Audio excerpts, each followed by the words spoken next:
Innal hamdalillah nahmaduhu wa nasta'inuhu wa nastaghfiruhu wa na'udzu billahi min shururi anfusina wa min sayyiati a'malina.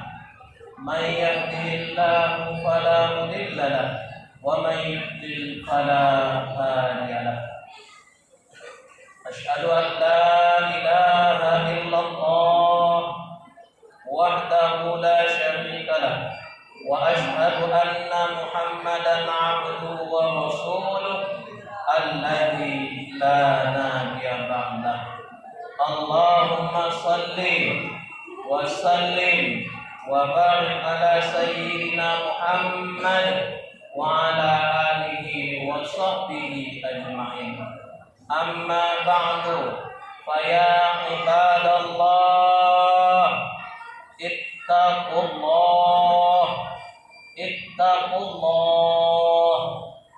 ittaqullaha haqqa tuqatih wa la tamutunna illa wa antum muslimun. Wa qala Allah ta'ala fi kitabihil karim, a'udzu billahi minasy syaithanir rajim. Bismillahirrahmanirrahim. Wa man nasru illa min indillahil azizil hakim. Shadaqallahul azim. Jamaah salat Jumat yang dirahmati oleh Allah Subhanahu wa taala. Marilah kita senantiasa bersyukur kepada Allah atas semua nikmat yang telah diberikan oleh Allah kepada kita dengan mengucapkan kalimat alhamdulillahi rabbil alamin. Semoga dengan memperbanyak syukur kepada Allah, maka Allah akan menambahkan nikmatnya kepada kita, dan semoga juga kita tergolong menjadi orang-orang yang pandai bersyukur kepada Allah Subhanahu wa taala. Salawat rangkaikan salam mari kita hadiahkan kepada Nabi besar Muhammad sallallahu alaihi wasallam. Allahumma shalli wa sallim wa barik alaihi. Semoga kita semua yang berhadir di masjid yang kita cintai ini nanti di yaumil akhir kelak menjadi golongan orang-orang yang akan mendapatkan syafaat dari beliau. Amin ya rabbal alamin. Melalui mimbar yang mulia ini, khatib mengajar dan khatib sendiri dan para jamaah sekalian, marilah kita tingkatkan ketakwaan kita kepada Allah Subhanahu wa taala dengan sebenar-benarnya takwa, yaitu mengerjakan segala perintah-perintah Allah dan menjauhi segala larangan-larangannya. Jamaah salat Jumat yang dirahmati oleh Allah Subhanahu wa taala. Hari ini kita telah berada di bulan Rajab, tepatnya tanggal 13 Rajab 1447 Hijriah. Bulan Rajab memiliki dua keistimewaan. Yang pertama, bulan Rajab adalah salah satu dari 4 bulan haram yang telah ditentukan Allah ketika menciptakan langit dan bumi ini. Maka karena kita hari ini telah berada di bulan Rajab, bulan haram, maka hendaknya setiap di antara kita memperbanyak amal ibadah dan amal soleh. Mengapa demikian? Karena sesungguhnya setiap amal ibadah dan amal soleh yang kita kerjakan, pahalanya akan dilipat gandakan oleh Allah Subhanahu wa taala. Sebaliknya, di bulan Rajab ini, di bulan haram ini, hendaknya kita menjauhkan diri kita dari segala bentuk maksiat, dari segala macam bentuk dosa, dari segala macam bentuk keburukan. Mengapa demikian? Karena sesungguhnya Allah juga akan melipat gandakan dosa apabila kita mengerjakan sesuatu yang dilarang oleh Allah Subhanahu wa taala. Ketahuilah bahwasanya orang-orang yang mengerjakan dosa, dia sedang menganiaya dirinya. Dan ini adalah sesuatu yang dilarang oleh Allah Subhanahu wa taala, sebagaimana yang dijelaskan Allah di dalam surah At-Taubah ayat 36. Bismillahirrahmanirrahim. Fala tazlimu fihinna anfusakum. Yang artinya, maka janganlah kamu menganiaya diri kamu pada bulan-bulan haram.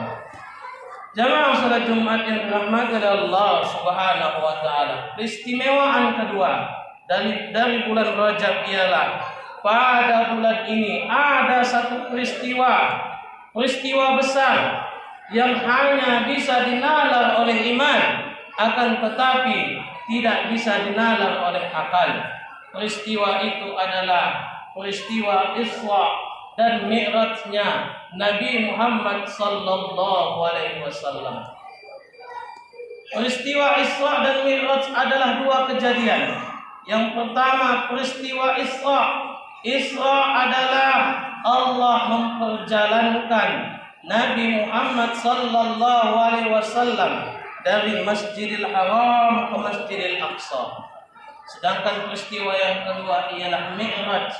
Mi'raj artinya Allah naikkan Nabi Muhammad dari permukaan bumi ini ke langit yang ketujuh hingga sampai ke Sidratul Muntaha.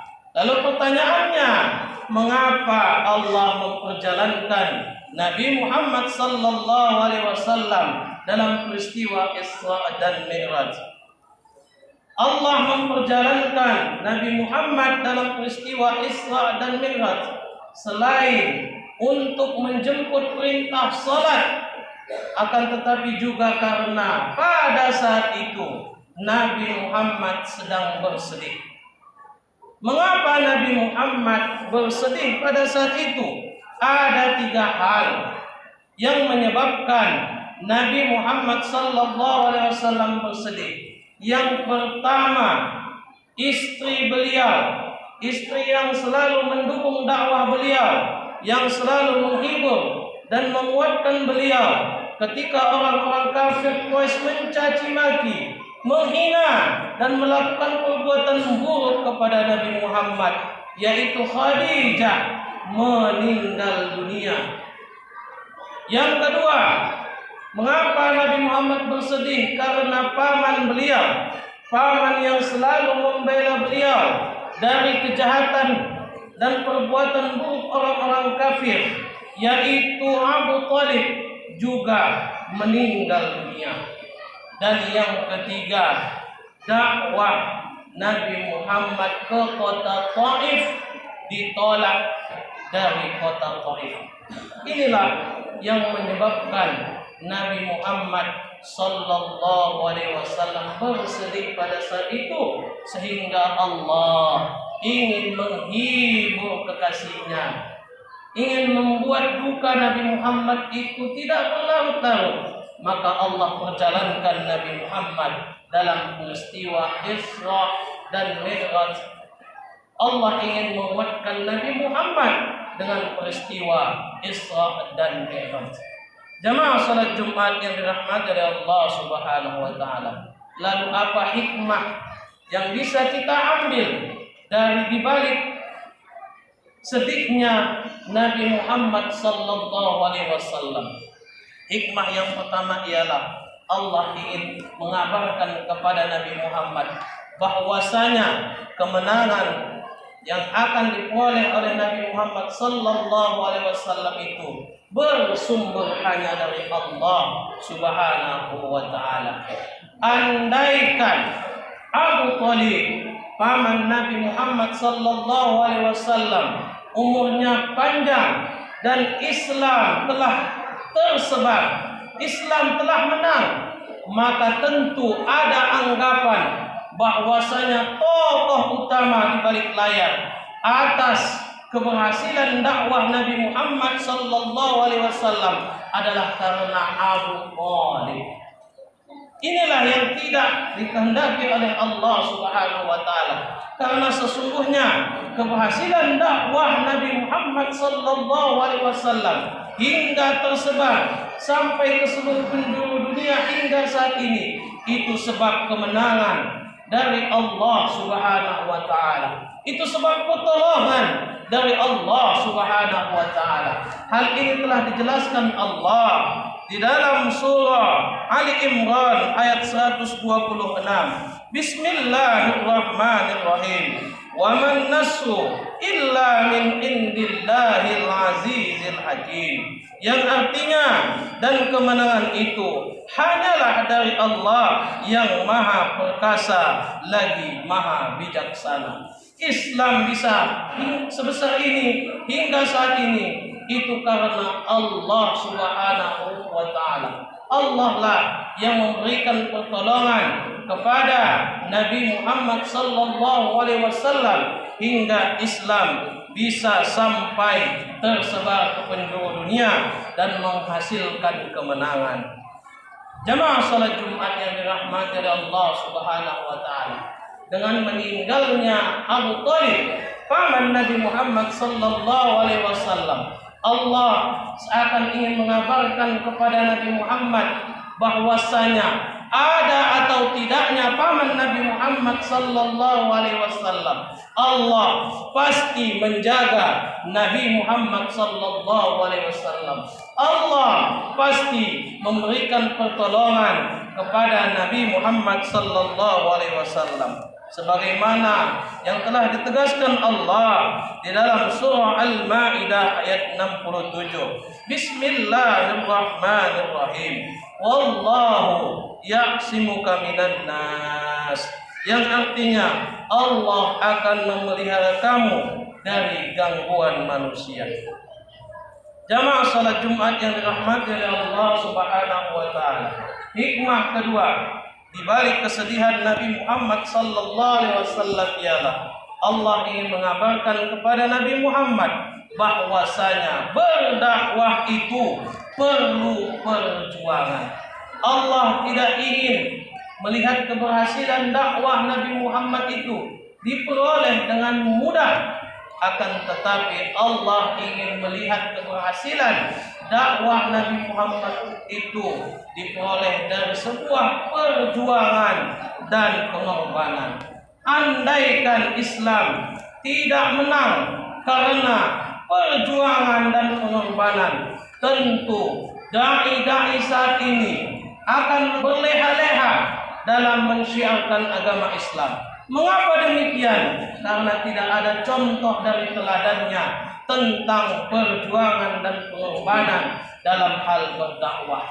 Karena ada perjuangan dan pengorbanan dari Nabi Muhammad sallallahu alaihi wasallam sehingga para dai-dai dan para pendakwah kerja keras, berkorban dan berjuang untuk mensiarkan agama Islam. Mereka ingin mencontoh perjuangan Nabi Muhammad sallallahu alaihi wasallam dalam mensiarkan agama Islam.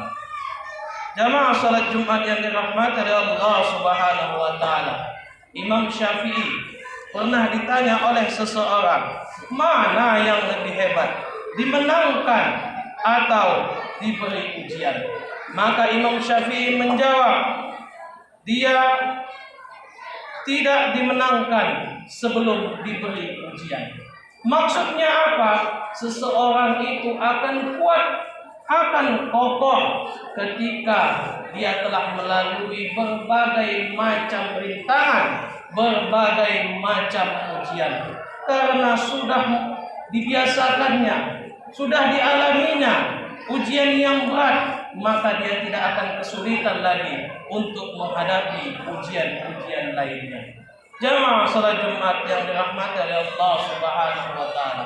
Maka lihatlah orang yang diberi Allah ujian, maka karakternya telah tertata, mentalnya telah kuat. Dia tidak akan gentar lagi menghadapi setiap ujian yang akan dihadapinya di hari-hari berikutnya. Jamaah salat Jumat yang dirahmati oleh Allah Subhanahu wa taala. Hikmah ketiga di balik kesedihan Nabi Muhammad sallallahu alaihi wasallam ialah Allah ingin mengabarkan bahwasanya dalam berdakwah itu hendaknya kita harus bersabar. Ketika Nabi Muhammad berdakwah ke kota Taif, penduduk kota Taif menolak Nabi Muhammad sallallahu alaihi wasallam. Mereka mengusir Nabi Muhammad sallallahu alaihi wasallam, melempari Nabi Muhammad sehingga kaki beliau berdarah karena mereka ingin Nabi Muhammad tidak berdakwah di kota Taif. Akan tetapi Allah memberikan ujian itu kepada Nabi Muhammad. Allah ingin menguji kesabaran Nabi Muhammad sallallahu alaihi wasallam, dan Nabi Muhammad membuktikannya. Walaupun Nabi Muhammad dilempari hingga kakinya berdarah oleh penduduk Taif, akan tetapi Nabi Muhammad tidak membalas perbuatan penduduk Taif.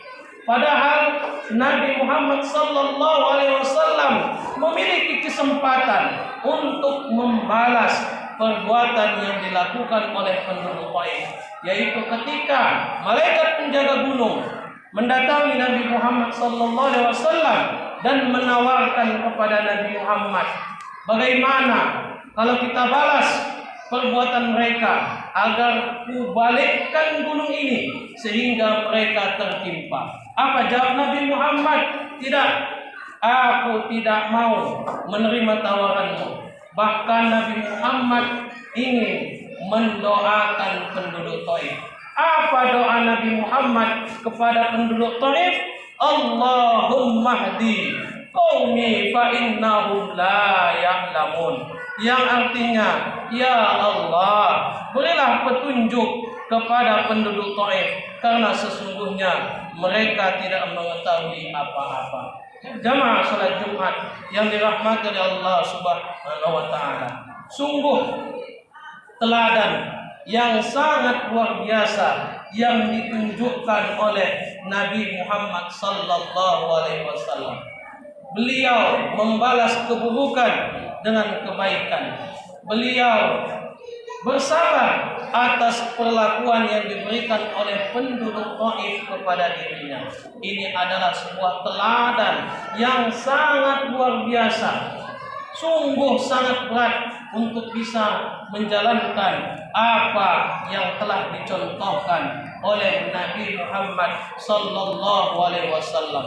Ketika penduduk Taif mencederai Nabi Muhammad sallallahu alaihi wasallam, menolak dakwah Nabi Muhammad sallallahu alaihi wasallam dengan lemparan batu, akan tetapi beliau bersabar dan beliau bahkan mendoakan mereka agar mereka telah mau beriman kepada Allah Subhanahu wa taala dan kepada dirinya. Jamaah salat Jumat yang dirahmati oleh Allah Subhanahu wa taala. Inilah 3 hikmah di balik kesedihan Nabi Muhammad sallallahu alaihi wasallam. Berdoa kita kepada Allah, semoga di bulan Rajab ini Allah berkahi kita dan Allah panjangkan umur kita sehingga kita bisa bertemu dengan bulan Ramadan. Demikianlah khutbah singkat ini. Semoga apa yang disampaikan melalui mimbar yang mulia ini menjadi sesuatu yang bermanfaat bagi kita semua. Bismillahirrahmanirrahim. Wal 'ashr innal insana lafi khusr illa alladziina aamanu wa 'amilus shalihaati wa tawashaw bil haqq wa tawashaw bis sabr. Barakallahu li wa lakum fil Qur'anil 'azim wa nafa'ani wa iyyakum bima fihi minal ayati wadh-dhikril hakim wa taqabbala minni wa minkum tilawatah innahu huwal ghafurur rahim.